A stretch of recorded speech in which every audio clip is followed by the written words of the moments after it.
বিশ্বাসে ভক্তি, ভক্তিতেই মুক্তি। ভারত বাংলাদেশ লাইসেন্সপ্রাপ্ত তান্ত্রিক কবিরাজ হায়দার আলী। তিনি আধ্যাত্মিক জালালি ক্ষমতার বলে জিন ও পরীর সংমিশ্রণে যে কোনো অসাধ্য কাজকে সাধ্য করে থাকেন। নাম দিয়ে বশীকরণ।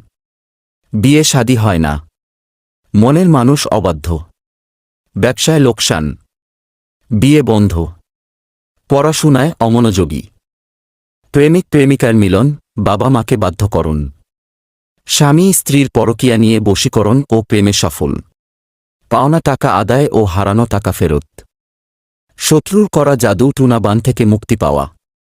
দেশ ও বিদেশে মোবাইলের মাধ্যমে সমাধান দেওয়া হয়। সকল প্রকার তদবির ও তাবিজ করা হয়। মনে বিশ্বাস নিয়ে জীবনের শেষ চিকিৎসা মনে করে যোগাযোগ করুন। ঠিকানা: সিলেট জাফলং। মোবাইল 01887637249।